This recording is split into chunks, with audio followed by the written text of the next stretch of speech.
Muy emocionado de continuar en este estudio. La semana pasada estábamos viendo la grandeza del amor del Padre. Eso fue lo que estudiamos la semana pasada y pudimos ver con una claridad, ¿verdad? La forma, cómo es que el Señor nos ama a nosotros. Vimos aspectos del amor de Dios. Si Dios lo permite, en este día nosotros vamos a estar considerando lo que sería una promesa transformadora. Una promesa transformadora. Y dice la palabra del Señor, Primera de Juan, capítulo 3, versículo 2 en adelante. Amados, ahora somos hijos de Dios y aún no se ha manifestado lo que habremos de ser. Pero sabemos que cuando Cristo se manifieste, seremos semejantes a Él, porque lo veremos como Él es. Y todo el que tiene esta esperanza puesta en Él, se purifica, así como Él es puro. Oremos. Señor, te damos gracias, Padre, por la oportunidad que tenemos de estar en esta mañana. Gracias porque, Señor, te ha placido que podamos congregarnos, pero en este momento, Señor, pedimos de que tú nos ayudes a enfocar nuestra mente, nuestro corazón, que nos ayudes a enfocarnos, Señor, a desconectarnos de este mundo, a mantenernos enfocados en tu palabra, en la adoración de tu nombre, Señor. Gracias por la oportunidad que tenemos de abrir la Escritura. Y pedimos, Señor, de que tu Espíritu nos dé claridad, nos ilumine, nos dirija, para mejor poder entender aquello que tú tienes para nosotros. Gracias, Señor. Pedimos que tú guardes a todos aquellos que tal vez no pueden estar con nosotros en persona, pero están conectados con nosotros, y pedimos de que tu palabra pueda alcanzarles, Señor, a donde ellos estén, y de que la gloria, Señor, siempre continúe siendo completamente tuya. Pedimos esto en el nombre de Cristo Jesús. Amén y amén. Así que una promesa transformadora es lo que vamos a estar considerando en el día de hoy. Primera de Juan, capítulo 3, versículo 2 y 3. Y nuestra idea principal, si Dios lo permite, será de que nuestra promesa en Cristo es una basada en una presente realidad como hijos de Dios, la cual nos promete una semejanza a Cristo y contiene una urgencia ética. Lo leo de nuevo, nuestra promesa en Cristo es una basada en una presente realidad como hijos de Dios, la cual nos promete una semejanza a Cristo y contiene una urgencia ética. Y si Dios lo permite, en nuestro tiempo vamos a considerar el bosquejo de la siguiente manera. Vamos a ver el versículo 2, la primera parte, una promesa futura basada en una presente realidad. El segundo encabezado sería la segunda parte del versículo 2, donde vamos a ver una promesa de semejanza. Y nuestro tercer encabezado sería el versículo 3, la cual es una promesa con urgencia ética. Una promesa con urgencia ética. Pero comienzo entonces esta vez con una ilustración y una pregunta creo que le va a llamar la atención y tal vez la ha considerado. Y es esta: ¿qué es lo que un hombre necesita para poder casarse? ¿Qué es lo que un hombre necesita para poder casarse? Una de las preguntas más comunes que se me presenta cuando estoy hablando con hombres jóvenes en la iglesia o en diferentes lugares es: ¿qué es lo más básico que necesito para poder casarme? Es por esto que hago la pregunta de qué es lo que un hombre necesita para poder casarse en esta mañana. Y por la gracia de Dios he tenido la oportunidad de discipular a varios hermanos jóvenes a lo largo de mi vida cristiana, las cuales han llegado a casarse, a tener sus hijos, y pues como todo el mundo sigue el ciclo de la vida. Es en base a estos hermanos cristianos que voy a tratar de contestar esta pregunta como una introducción a lo que vamos a ver, ya que entiendo que sería de buen de motivo, de información a aquellos que tal vez en nuestra presencia piensan lo mismo. Claro, estos consejos, les soy honesto, no son perfectos, pero creo que pueden ser de bendición. Pero permítame entonces contestar la pregunta, la presento de nuevo: ¿qué es lo que un hombre necesita para poder casarse? Número uno, voy a darle a la lista aquí. Número uno, si no es cristiano, pues tiene que entender el Evangelio, arrepentirse de sus pecados y poner su fe en Cristo Jesús. Eso yo creo que sería el de los mejores consejos, es ese. Ya que entendemos que un hombre que no es cristiano no puede amar a su esposa como Cristo ama a la iglesia. Número dos, considere crecer y abundar en el fruto del Espíritu, mientras al mismo tiempo busca formas de usar sus dones y talentos en su iglesia local. Un hombre que no está sirviendo en el contexto de la iglesia no tiene nada que ofrecer. Número 3, dar claridad a la forma que estará proveyendo a su esposa, verá, futura, así sea por medio de estudios universitarios, con la meta de ser un profesional, con un grado académico, o buscar completar unos cursos que le permitan rápidamente comenzar un trabajo y comenzar a ganar, ¿qué? Dinero, para poder aprender a administrar. Número 4, continuar conociendo dentro del contexto de la iglesia, obviamente hermanas solteras de la iglesia, manteniendo una amistad de hermano cristiano a hermana cristiana, recordando que la que será futura esposa primero es una hija de Dios.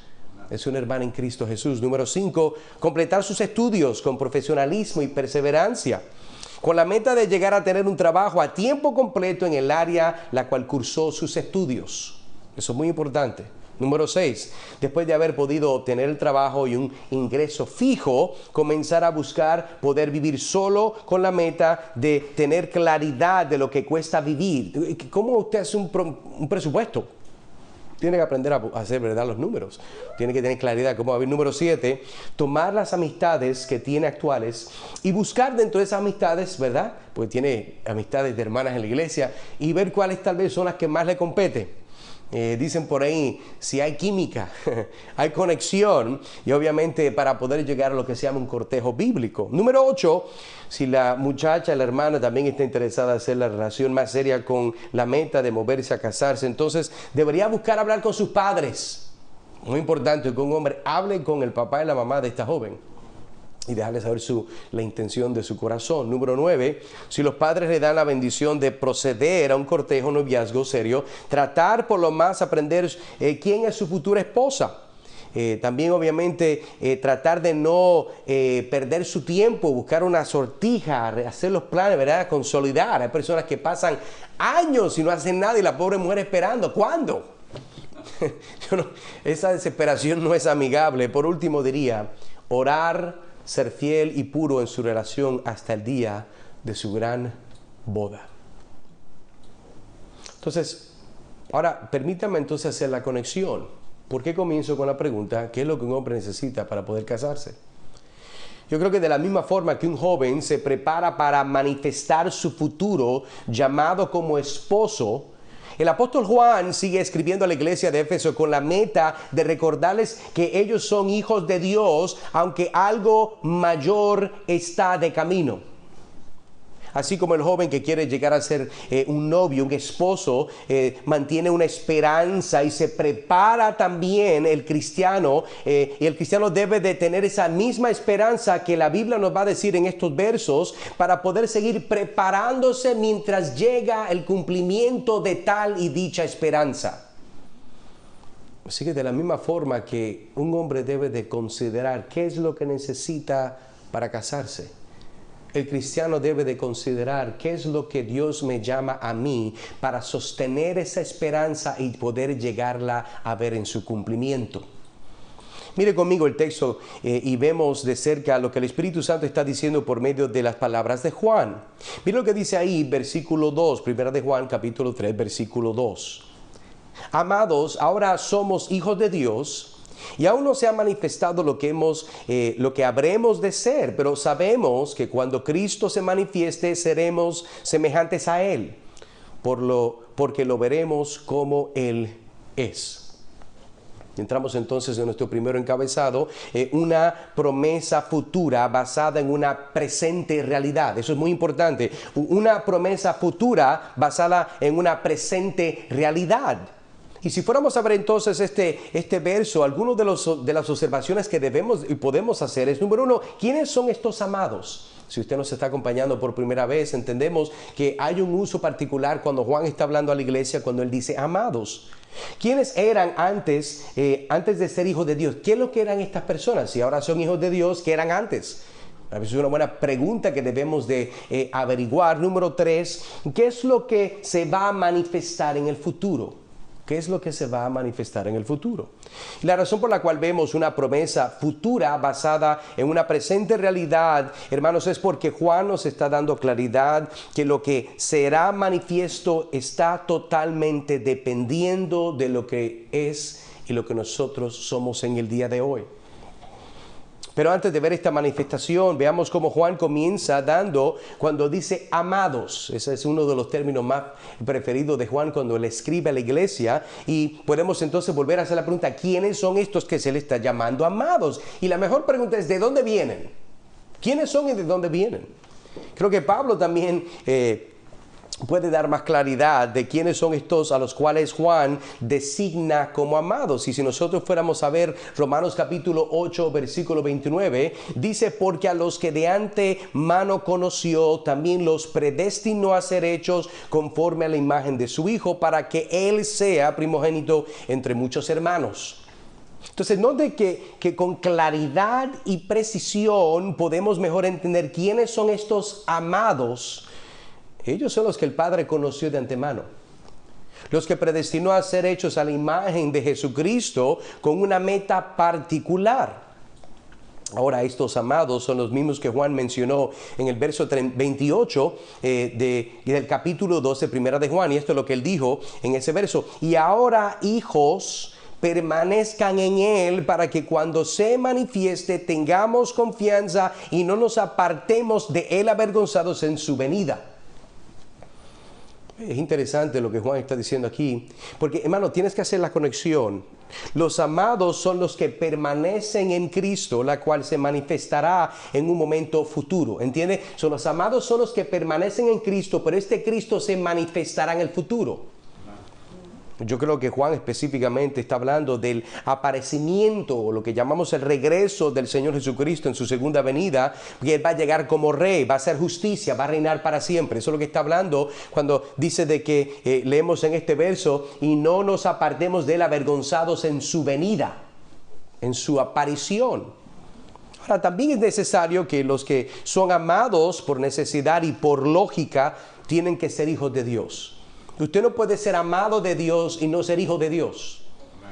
Yo escuchaba una vez a alguien decir el comentario que sería un poco raro que un niño o una niña venga donde usted le diga, mira, papi, necesito que me compres esto. Y usted lo mira con ojos raros porque dice, tú no eres mi hijo. Eso no cambia la realidad que necesitas algo, pero tú no eres mi hijo, tú no eres mi hija. Es un poco raro de que una persona te vaya a llamar de ese nombre. ¿Cuánto aún más una persona que llama a Dios Padre, pero no ha llegado a Él por medio del Hijo? Usted no puede ser hijo de Dios, hija de Dios, si usted no ha podido ejercer fe y arrepentimiento en la obra de la persona del Señor Jesucristo.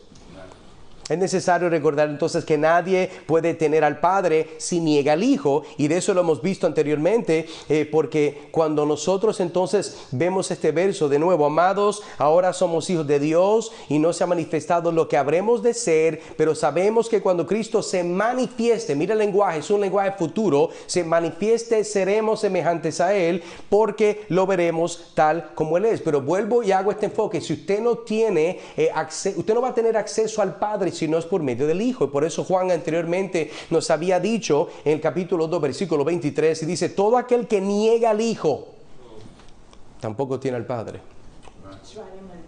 El que confiesa al Hijo, tiene también el Padre. Entonces es por esta razón que podemos mejor entender que los que hoy son amados y antes eran mentirosos delante de Dios a causa de sus delitos y pecados, ya que estos antes de ser amados negaban por práctica la realidad y la veracidad de la obra del Señor Jesucristo. Usted se acuerda también en 1 de Juan 2:22, lo dijo Juan, ¿quién es el mentiroso? Dice Juan, sino el que niega que Jesús es el Cristo. Esa persona, decía Juan, que es anticristo, esa persona no es cristiana, esa persona no es un amado, esa persona no es un elegido. Ahora, la próxima entonces pregunta en esta serie podría ser, entonces, ¿de qué está hablando Juan cuando dice que aún no se ha manifestado? Porque eso es lo que le está diciendo. Hago la pregunta porque no es la primera vez que Juan está haciendo esta expresión. Es más, la palabra que usa Juan para esta expresión de ser evidente o manifestar, Juan la usa un total de 9 veces en su totalidad, y creo que lo que Juan está comunicando es que aún esto que no se ha revelado, está hablando de la actividad reveladora, la cual sin ella no podemos ver y entender la verdad apropiadamente. Me explico. Esto de que no se ha manifestado es la llegada, la manifestación total de quién es el Señor Jesucristo en relación con su pueblo. Y dentro de esa revelación hay un aspecto donde nosotros somos transformados para ser como Él. Las cosas que Juan está apuntando, que todavía, como dice, no se han revelado, no se han manifestado, incluye, lo vimos en el versículo, capítulo 1, versículo 2, él hablaba de la vida eterna. Él hablaba en capítulo 3, versículos 5 y 8, de la encarnación. Hablaba del amor de Dios a su Hijo en el capítulo 4, versículo 9 de Primera de Juan. Entonces sería propio hacer la siguiente pregunta para continuar nuestro estudio, y es: ¿cuáles son entonces los beneficios de que Cristo se manifieste en su futura venida para estar con sus elegidos? ¿Cuáles son los beneficios? ¿Por qué es necesario? Bueno, esa pregunta fácilmente podemos contestarla al considerar la segunda parte del versículo 2, y entonces así llegamos a nuestro segundo encabezado, la cual sería una promesa de semejanza. Una promesa de semejanza. Mire conmigo entonces lo que sería la segunda parte del versículo 2, pero leo desde el principio. Amados, dice Juan, ahora somos hijos de Dios, la cual asume que antes no lo éramos. Y aún no se ha manifestado lo que habremos de ser, pero sabemos que cuando Cristo se manifieste, seremos semejantes a Él, porque lo veremos como Él es. Ahora, en estos textos, algunas de las observaciones, si usted leyó conmigo, podemos hacer preguntas. Por ejemplo, ¿cómo podemos tener certeza de lo que sabemos? ¿Cómo usted sabe que lo que sabe es verdad? ¿Qué significa esa expresión, seremos como Él? ¿Será tal vez compatible como los mormones que creen que nosotros seremos dioses también? ¿Será lo que está diciendo Juan ahí? Otra pregunta es: ¿cómo lo veremos como Él es? ¿Qué significa eso? Verelo como Él es. Ahora, para entonces entrar y divulgar o tal vez poder expandir en esta idea, permítame darle otra ilustración, y es la siguiente. Cuando hago la expresión todos esperamos una semejanza. Todos esperamos una semejanza. En la vida hay eventos obviamente que nos transforman para bien y para mal, pero uno de los eventos que marca a un hombre y una mujer es el de tener hijos. Y usualmente el entrar en este llamado paternal causa que los niños se conviertan en hombres y las niñas se conviertan en mujeres. Ahora, aparte o después de todos los exámenes, cuando salen bien, ¿verdad?, de ese niño, de esa niña, y están en total salud y han comenzado a comer y han hecho sus necesidades en el pamper, entonces los padres le permiten que se lleve el niño a la casa. Eso es parte del proceso. Y en este proceso que los nuevos padres principiantes van a tener, que tienen que lidiar con lo que se llama una falta de sueño. Eso es de lo más que usted va a notar. Es un descanso, ¿verdad?, que ya se fue, ya no va a tener descanso mental, ya no va a tener descanso físico, y a veces hasta espiritual va a sufrir, porque si no tiene descanso literal, es un poco encontrar ese descanso espiritual. No hay tiempo para leer la Biblia, a veces orar, tener comunión con Dios, porque cuando el niño mama hay que darle, ¿verdad?, está llorando, hay que darle de comer. Hay que atender a ese niño, a esa niña. Pero hago esta introducción para decirle esta pregunta, y esta pregunta usted sabe que siempre ha llegado. Es más, usted ha hecho esta pregunta, le digo cuál es. Mira a Eddie, right? Mira a Benji, mira a Jesús. ¿A quién tú te crees que se parece tu hijo? ¿A quién tú crees que se parece tu hija? Porque, bueno, ahora, hay momentos, ¿verdad?, cuando uno primero es padre, uno dice, bueno, el niño o la niña todavía está tomando forma. Y la realidad es que usted no sabe. Y la persona no entiende a veces cuando no hay una similitud clara. Lo que está buscando la persona entender es, en base a tu historia, a tu familia, lo que tú conoces, ¿a quién se parece el bebé? Eso es lo que están diciendo. Si le preguntas a la mamá, lo más probable, ella te va a decir, se parece a mi mamá. O se parece a su tía, o tal vez se parece a su gran abuela. Si le preguntas al padre, va a decir que se parece a él, o a su madre, a su tía, a su abuelo. El punto es que todos queremos y esperamos que esta criatura se parezca a nosotros de una forma u otra. Eso es el punto. ¿Pero por qué? Bueno, sabe que porque es tan importante, porque es importante para nosotros que se parezca a nosotros, y la respuesta es sencilla. Porque esta criatura es nuestro hijo, nuestra hija, y no hay mayor orgullo santo de que nuestro hijo o hija se parezca a nosotros. Esa es la pelea, esa es la rivalidad que nunca termina. Y nadie puede controlarlo, eso genéticamente Dios lo ha dispuesto.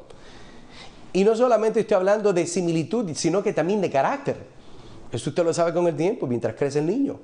Ahora, déjeme hacerle la pregunta, ¿cuánto más será que Dios quiere que nosotros nos parezcamos a Él cada día más? Es por lo que Juan nos está diciendo, mire conmigo, en 1 de Juan 3:2, amados, ahora somos hijos de Dios, está diciendo somos actualmente, y aún no se ha manifestado lo que habremos de ser, pero sabemos que cuando Cristo se manifieste seremos semejantes a Él, porque lo veremos como Él es. Juan está comunicando que cuando más nosotros, los amados, nosotros los elegidos, nosotros los predestinados, los que somos hijos de Dios, nos parecemos a Él cuando Él regrese por nosotros. Pero la pregunta es ¿por qué? ¿Por qué es que cuando Él regrese nosotros nos parecemos más a Él? Si fuéramos a preguntarle a Pablo, Pablo nos contestaría en 2 de Corintios capítulo 3 versículo 18. Pablo dice, pero todos nosotros, con el rostro descubierto, contemplando como en un espejo la gloria del Señor, estamos siendo transformados en la misma imagen de gloria en gloria, como por el Señor el Espíritu.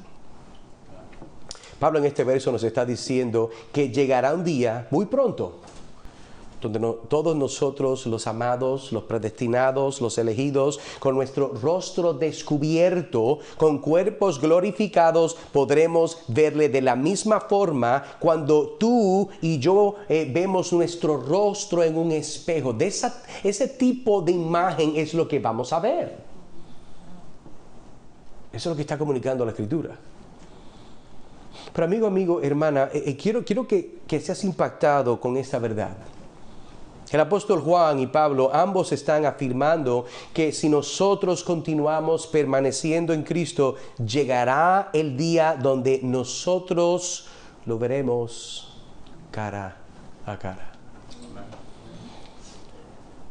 En otras palabras, el mismo rostro, escuche bien, que Juan vio en sus años de caminar con Jesús, ante Jesús, es el mismo que nosotros veríamos. Y esto es lo que está diciendo Jesús cuando vemos aquí en 1 de Juan. ¿Se acuerda el texto de alguno de los primeros sermones? Lo que hemos oído, lo que hemos visto con nuestros propios ojos, lo que hemos contemplado y lo que han tocado nuestras manos. Juan está diciendo de que se acerca un día en nuestra relación, porque somos hijos de Dios, donde nosotros lo veremos a Él como Él es. A ese Jesús, el que dio en vida, la cual más tarde fue cruelmente crucificado por los romanos, es el mismo Jesús que tú y yo podremos ver cara a cara un día muy cercano. Quiero que hagas la pregunta, si quisiera, puedes hasta cerrar tus ojos. ¿Te imaginas poder estar cara a cara con aquel la cual te amó cuando estabas en las drogas y en tus varios vicios? ¿Te imaginas contemplar el rostro de aquel que te amó cuando estabas, verdad, en los placeres más oscuros de tu vida? ¿Te imaginas contemplar la cara, los ojos, las pestañas, la sonrisa de aquel que te ha guardado de la muerte tantas veces en tu juventud? ¿Te imaginas presenciar el rostro de aquel la cual fue una cruz y sufrió para que tú pudieras un día amarlo y sentir un agradecimiento profundo por su vida, muerte y resurrección? ¿Cómo será ese día? De poder cara a cara ver a aquel que se dio por nosotros. Aquel la cual sus manos al día de hoy tienen las señales y las evidencias de una crucifixión. aquel la cual caminó sobre el agua, aquel la cual mandó a las tempestades y tormentas que se callaran con sus labios, aquel la cual su saliva y la tierra causaron milagros en los ojos de los ciegos. ¿Cómo será poder ver cara a cara a aquel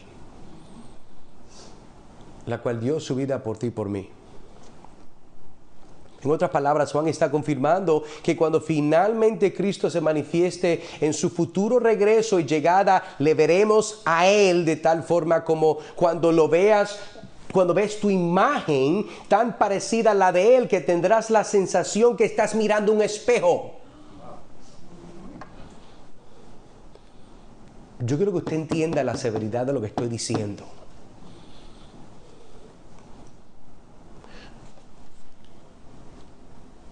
No es que Él se parece a ti.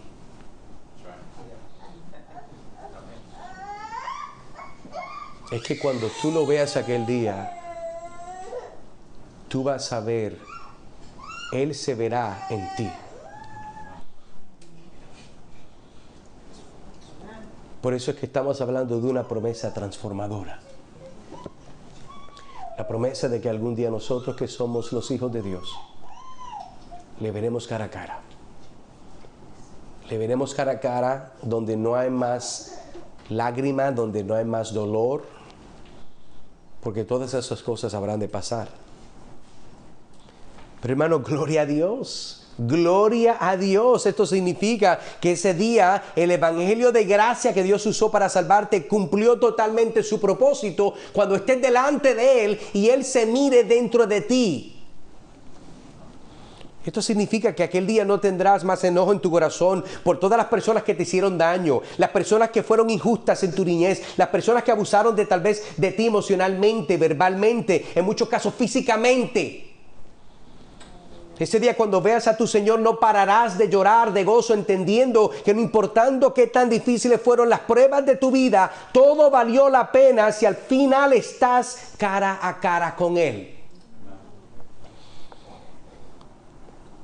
Uno de los versos que viene a mi mente es cuando Jesús, en Mateo capítulo 5, versículo 8, dice: bienaventurados los de limpio corazón, pues ellos verán a Dios. La razón por la cual podrás estar en la presencia de Cristo, del Cristo vivo y resucitado, es porque finalmente el pecado no morará más dentro de ti. Y aquello que Dios comenzó en esta tierra por dentro de ti, en aquel día tomará una forma total fuera de ti. Comienza dentro de ti, pero aquel día tomará una forma exterior fuera de ti, externalmente. La evidencia de lo que Dios comenzó en tu vida aquí, en este lado de la eternidad, será manifiesta en el otro lado, en la eternidad. Eso es muy importante de entender. Ese es el aspecto de la esperanza del Evangelio. No más pecado, no más dolor, no más tristeza, no más duda de tu salvación, no más ansiedad, no más miedo, no más culpabilidad. Y todo porque estarás en la presencia literal del Hijo de Dios, la cual es la imagen del Dios vivo. Amén. ¿Entiendes eso, hermano? Que tú tendrás la imagen del Dios. No serás el Dios vivo, pero tu semejanza será el carácter de aquel Dios que te salvó por medio de su Hijo. Eso entonces continuamos, ¿verdad?, cursando y entendiendo. Nos lleva entonces a nuestro tercer encabezado, la cual entonces es una promesa con urgencia ética. Una promesa con urgencia ética. Mire conmigo entonces, veamos 1 de Juan, capítulo 3, versículos 2 y 3. Amados, ahora somos hijos de Dios y aún no se ha manifestado lo que habremos de ser. Pero sabemos que cuando Cristo se manifieste, seremos semejantes a Él, porque lo veremos como Él es. Y todo el que tiene esta esperanza puesta en Él se purifica así como Él es puro. Una promesa con urgencia ética. ¿De qué me refiero? Bueno, este último verso, versículo 3, podemos hacer por lo menos dos preguntas que me vienen a la mente. Número uno, ¿de qué esperanza está hablando? Porque dice ahí, y todo el que tiene esta esperanza puesta en Él se purifica así como Él es puro. Otra pregunta es, ¿cómo es que una persona se purifica? ¿Será que estamos hablando, verdad, de los procesos de COVID que se pone, verdad, se embarra de antibacterial y se pone, verdad, se pone un spray de alcohol por todo el cuerpo? Usted veía a ver a la persona haciendo, ¿verdad? Era como si fuera un humito que pasaban en un desinfectante. ¿Será eso lo que está hablando? Bueno, vamos a verlo más de cerca, pero permítame entonces continuar con esta particular este ejemplo. Pero vemos entonces el verso, y todo aquel que tiene esta esperanza puesta en Él, eso es importante, se purifica a sí mismo como Él es puro. Polly Campbell, una conocida escritora de varios libros y directora de su propio podcast, hizo un comentario del por qué la esperanza es necesaria para la vida. Esto fue lo que ella dijo, hablando de la esperanza y su necesidad. La esperanza no es un ejercicio pasivo de desear, sino un enfoque activo de la vida que surge cuando hay algo que queremos y tenemos un objetivo claro en mente. Y aunque sea difícil, desarrollemos un plan para acercarnos a donde queremos ir. Ella continúa diciendo, las investigaciones indican que la esperanza puede ayudarnos a controlar el estrés y la ansiedad y hacer frente a la adversidad. Contribuye a nuestro bienestar y felicidad y motiva la acción positiva. Las personas esperanzadas creen que pueden influir en sus objetivos, que sus esfuerzos pueden tener un impacto positivo. Esta mujer obviamente no es cristiana, pero creo que lo que está apuntando tiene sentido en la idea de la necesidad, el por qué el hombre necesita la esperanza. Hago esta expresión porque creo que la esperanza es importante que nosotros tengamos una perspectiva balanceada. Mire, hermano, no todo es feo, no todo es malo, no todo es grotesco, no todo es triste, violento. El Dios justo y perfecto creó todo con una hermosura intrínseca, la cual debemos de tener cuidado de no perderla de vista. Digo esto porque hoy en día, a veces nosotros los cristianos, como el mundo se está poniendo mal, se está poniendo peor, todo lo vemos feo, horrible, malo. Mire, hermano, no todo es feo, malo. No todo es el diablo. Yo conozco personas que en todo ven el diablo. Se le dañó el carro, fue el diablo. Se enfermó, cogió COVID, fue el diablo. No, fue usted, que usted no se cuida.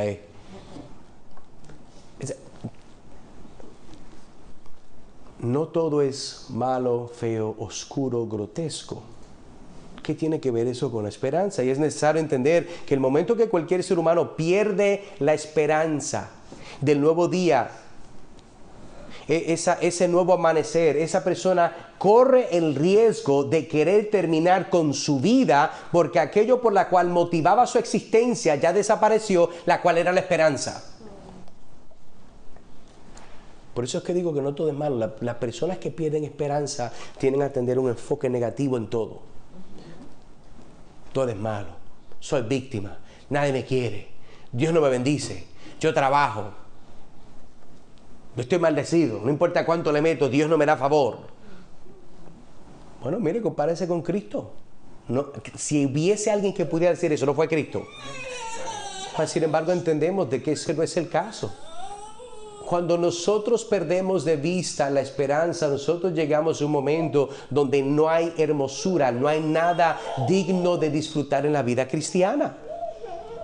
Por eso entonces es que el apóstol Pablo también entendió la necesidad de que como cristianos mantengamos ciertas esperanzas que son necesarias en nuestra vida cristiana. Por eso en 2 Corintios capítulo 7, versículo 1 dice, por tanto, amados, teniendo estas esperanzas, limpiémonos de toda inmundicia de la carne y del espíritu, perfeccionando la santidad en el temor de Dios. Bueno, la esperanza a la cual Pablo está hablando está en las promesas que Dios le había dado a todo creyente.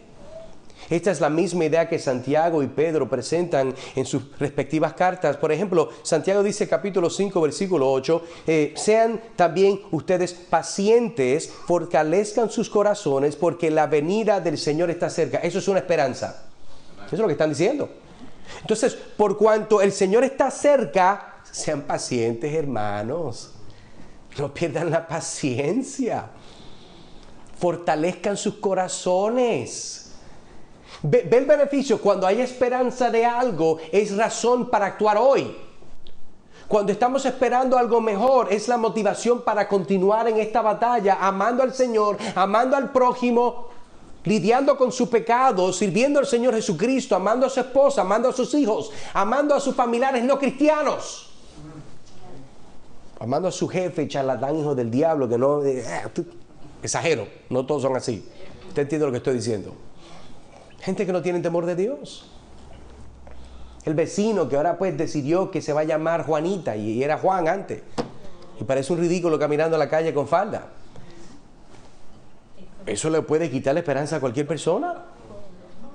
Y malestar estomacal también. ¿Usted entiende lo que digo? Nosotros tenemos que mantener la esperanza. También entonces nos está diciendo Pedro, primera de Pedro 1:13, mire lo que dice: por tanto, preparen su entendimiento para la acción, sean sobrios en espíritu, pongan su esperanza completamente en la gracia que se les traerá en la revelación de Jesucristo. Pedro y Juan como que eran amigos, como que se conocían, como que creían lo mismo, ¿verdad? Como que tienen un mismo Espíritu Santo. Mira lo que dice: preparen su entendimiento para actuar, sean sobrios de espíritu, ponga su esperanza completamente en la gracia que se les traerá. En otras palabras, la esperanza que yo tengo es en lo que se me traerá en la revelación de Jesucristo. Por eso es que esta promesa transformadora en ese tercer punto es una promesa que tiene una urgencia ética. ¿Qué es lo? Cuando hablamos de la ética, estamos hablando de la moralidad. Estamos hablando de que a esta promesa incluye la idea de que tenemos que también continuar viviendo de una forma ética, moral, de acuerdo a la palabra de Dios, mientras nosotros esperamos su retorno. Volvemos entonces, vemos 1 de Juan 3:3. Y todo el que tiene esta esperanza, ya hemos abierto diferentes ángulos, ¿verdad? ¿Puesta en quién? En Cristo, en Él, se purifica así como Él es puro. Nota que nuestra esperanza no solamente está en verlo de nuevo, ver a Jesucristo. ¿Se acuerda que hablamos de esa imagen de espejo, verdad? Verlo a Él como Él es, sino que nuestra esperanza es totalmente puesta en Él. No es solamente la esperanza es de verlo a Él de nuevo, sino que nuestra esperanza está en Él. Él es nuestra esperanza. La esperanza no es solamente verlo de nuevo, sino nuestra esperanza está en Él. Nosotros tenemos esperanza de verlo a Él porque nuestra esperanza está en Él. Eso es muy importante. Nota que nuestra esperanza, vuelvo y digo, no solamente está en verlo de nuevo, sino que nuestra esperanza está en Él. Pero ¿por qué está nuestra esperanza en Él, hermano Nazario? ¿Qué pregunta más absurda? Bueno, hay que hacerla. Hay personas que hay que darle claridad. Nuestra esperanza está en Cristo porque nuestra salvación está totalmente basada en su vida, su obra, muerte, resurrección y glorificación. Eso puede tal vez traer otra pregunta, que es: ¿por qué es que el que tiene esperanza se purifica a sí mismo? Hay que hacer esa conexión. Entendemos que la esperanza es Cristo, entendemos por qué es Cristo, pero ¿qué tiene que ver eso con purificarse? Santiago nos dice a nosotros, capítulo 4, versículo 8: acérquense a Dios y Él se acercará a ustedes. Limpien sus manos, pecadores, y ustedes de doble ánimo purifiquen sus corazones. Mire, es imposible tratar de acercarnos a un Dios santo si no deseamos ser santos como Él. Eso es que, hermano, eso es lógico. Usted no puede decir: yo voy a amar a Dios y Dios es santo y yo no voy a ser santo. Pues es una contradicción. Y yo sé que el mundo está totalmente forrada de contradicciones, pero la vida cristiana no es una vida contradictoria. Es importante entender esto. Si la meta es que algún día lo veamos y nos parezcamos como Él, esto también significa que moralmente, escuche bien, moralmente debemos de purificarnos por los medios que Dios nos da con la meta de poder ser más y más cada día como Él. Si usted está esperando su llegada, si está esperando el retorno, la manifestación de Cristo, usted debe de esperarlo con las ansias de cada día más ser como Él. No solamente, como habíamos dicho, que Él se vea Él mismo en nosotros, sino que éticamente nosotros vivamos una vida de santidad. Y escuche bien, la santidad no es legalismo. Permítame un momento aquí sacar un machete para meter unos cuantos machetazos. Con amor. Digo esto porque en el día de hoy, el decirle a una persona de que Dios nos llama a la santidad es equivalente a decirle a alguien que tiene que someterse a reglas o mandatos. Y la realidad es que sí. Si Dios dice, yo soy santo, vosotros tienen que ser santos, usted entonces tiene que entender en qué parte de su vida, en base a la información, basta de la palabra de Dios, usted debe de vivir una vida que es totalmente para la gloria de Dios. No puede haber gloria para Dios si usted vive como el diablo. Ahora, claramente, yo no le voy a decir a usted lo que puede o no puede ver en la televisión, en internet, en Netflix, pero usted tiene suficientemente capacidad y tiene una conciencia para entender lo que agrada a Dios y lo que no agrada a Dios. La santidad no es legalismo. Hay gente que cree que la santidad es el producto del legalismo, pero son engañados por el diablo pensando que sus obras es lo que les califica delante de Dios. Por eso el legalista ama las leyes. Encuentra una seguridad en obedecer mandatos sin obedecerlos del corazón, pero exteriormente los obedece porque cree que tiene gracia con Dios. La santidad no es legalismo. Por eso es que aquí nos dice Santiago, acérquense a Dios. En otras palabras, ¿qué es lo que está diciendo el Espíritu Santo? Familia, por favor, acérquense. Pero la forma que usted se acerca a Dios, ¿verdad? Y el Señor se acerca a ustedes, es el resultado de que se limpien las manos porque son pecadores. Acérquense a Dios y el Señor se acerca a ustedes, pero cambien ese asunto de doble ánimo. ¿Qué es un doble ánimo? Usted está hoy y mañana no está. Usted está como el viento lo sopla. Perdóneme usted, eso no es una vida constante de permanencia que el Señor Jesucristo. Usted no puede estar, venga y viene, tira y jale. Decía, ¿verdad?, las Escrituras, huye el impío sin que nadie lo persiga. Dice la Biblia de que hay personas que están como los arbustos que los soplan de izquierda a derecha, de derecha a izquierda. Eso no es la vida del cristiano. Eso no es creer de que hay una promesa transformadora. Si yo tengo esperanza de una promesa de que Él va a regresar, yo vivo de acuerdo a su palabra, esperando que su espíritu me dé la fuerza para vivir de acuerdo a lo que Él me dice, para poder glorificarlo a Él. Y cuando Él regrese, no ser avergonzado, sino tener gozo verdadero de que le veré como Él es, porque seré como Él es. Y Jesucristo es santo. Pero la pregunta entonces es, ¿están tus manos limpias?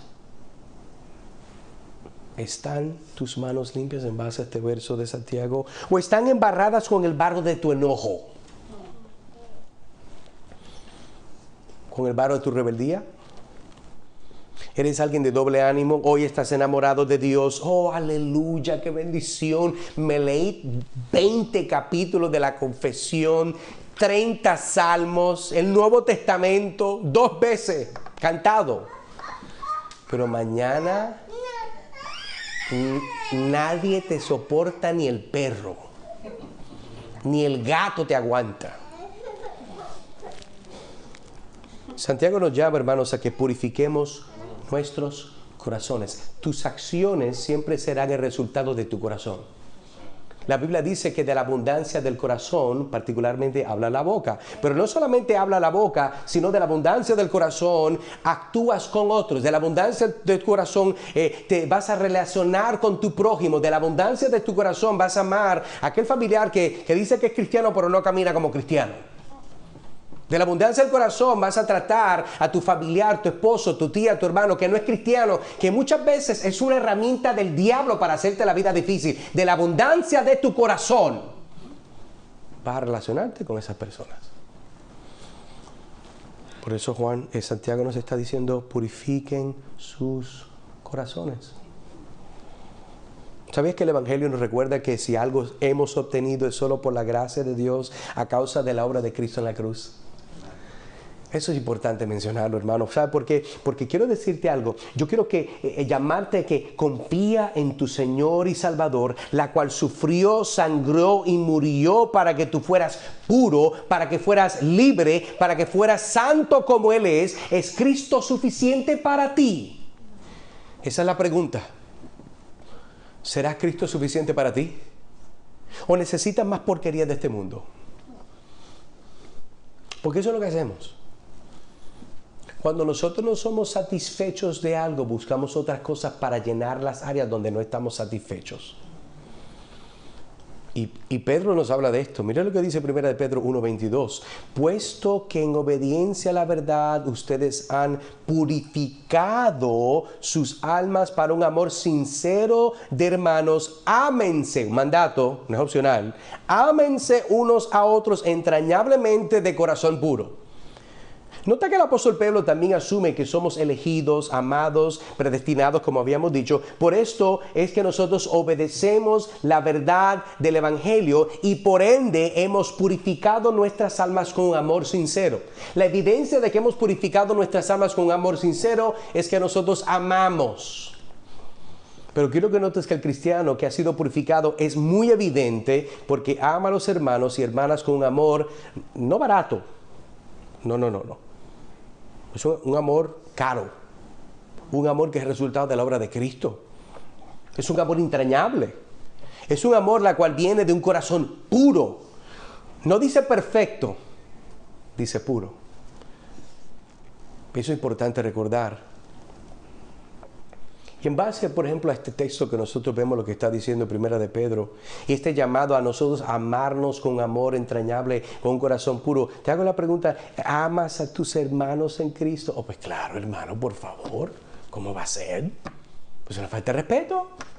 Bueno, pero tengo que hacerte la pregunta, porque puede ser que esta semana sí y la semana pasada no.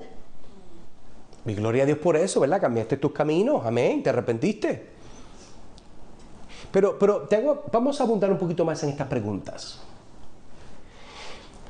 ¿Amas a todos los hermanos en Cristo o solamente amas los que visten como tú? Los que comen como tú. ¿Amas a tus hermanos y hermanas o solamente los amas cuando te sobra el tiempo y dinero? ¿Amas a tus hermanos con amor sacrificial y entrañable? ¿O será tu amor uno diferente al de la Biblia? Un amor que no se preocupa por el bienestar de los otros. Un amor entrañable está hablando de entrañas. Está hablando de profundidad interna. Un amor entrañable, bíblicamente, estamos hablando que es un amor, vamos a hablar de una forma que se suena, es un amor de órganos, para que me entienda. ¿Amas así a tus hermanos y hermanas? ¿O los amas como si fuera drive-thru McDonald's? ¿Cómo está? Aquí está el dinero, dame las papitas. Bajo Gil Crispín, decían en Puerto Rico, nos vamos. No, eso no es un amor bíblico. Eso no es la evidencia que estamos purificando nuestros corazones. Por eso, hermano, cuando nosotros entonces vemos Primera de Juan y vemos esta promesa transformadora, pero también vemos de que esta promesa es de una urgencia ética. No es solamente, quiero amar a Dios, yo amo estar en la presencia de Dios, orar la Biblia, cantar himnos, todo eso es hermoso, pero tu vida pública, tu vida en el cuerpo de Cristo es un fracaso moral. No se puede, hermano. Muchas veces vamos a fracasar con nuestros hermanos y nuestras hermanas. No todo el mundo te va a caer bien. No todo el mundo va a ser dentro del grupo más cercano a ti. Hay unos que son más y otros no. Pero la realidad es que todos somos llamados por Dios a amarnos los unos a los otros con un corazón puro, con amor entrañable, que es la evidencia que estamos siendo purificados. Así que entonces veamos, ¿verdad? Juan, versículo 3, 1 de Juan 3:3. Y todo el que tiene esta esperanza, ¿cómo yo sé que tú tienes la esperanza de que vas a verlo a Él? ¿Cómo yo sé? ¿Cuál es la evidencia de que verdaderamente tienes la esperanza de que vas a estar con Cristo y vas a ser como Él es? Bueno, dice aquí porque se purifica a sí mismo como Él es puro.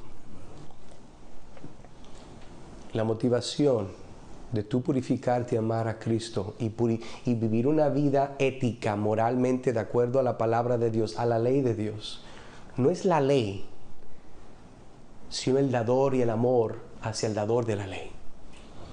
Yo obedezco la ley porque amo al dador de la ley. Yo me someto a la ley de Dios y no perfectamente, pero la puedo obedecer con una obediencia evangélica, porque amo al dador de la ley. Soy salvo por el dador de la ley. El Hijo unigénito enviado por el Padre fue el que pagó por mis pecados. Esa es la esperanza evangélica, hermano. Y por cuanto nosotros tenemos nuestra esperanza está puesta en Él, no en el mundo, no en tu trabajo, no en tu dinero, no en tu retiro, no en tu novia. Nuestra esperanza está puesta en Él. La diferencia entre tener una esperanza en Cristo y una esperanza en algo más es que Cristo es eterno, el mundo no lo es. Si tú pones tu esperanza en Cristo, está totalmente segura porque nadie puede quitarte a Cristo.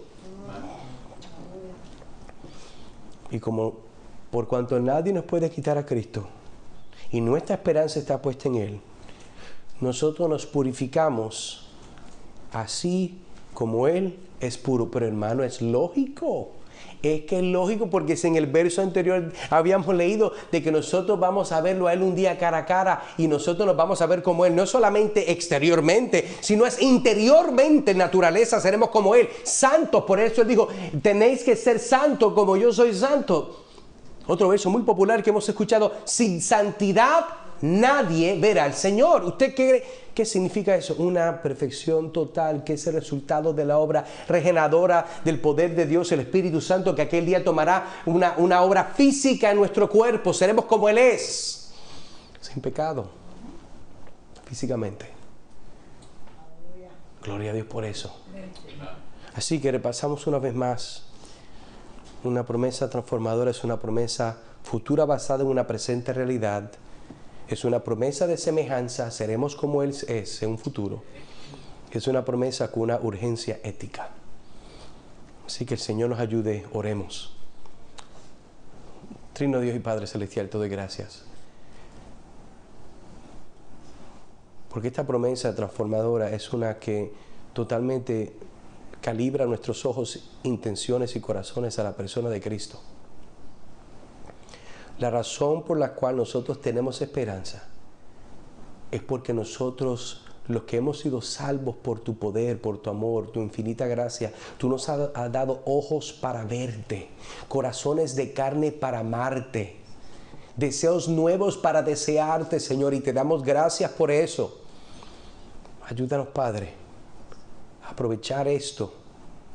Aprovechar lo que hemos leído, Señor, en este día para recordar que el beneficio de nosotros, Señor, estar en Cristo, como dice el verso de esta mañana, es con la idea de que nosotros recordemos que somos tus hijos, pero que todavía, Señor, no se ha manifestado lo que hemos de ser. Hay algo más que tú vas a hacer con nosotros, Señor. Pero, Señor, sabemos que cuando Jesucristo, el Rey de Reyes, regrese, Señor, tú nos prometes que nosotros seremos como Él es y a ti sea toda la gloria por eso.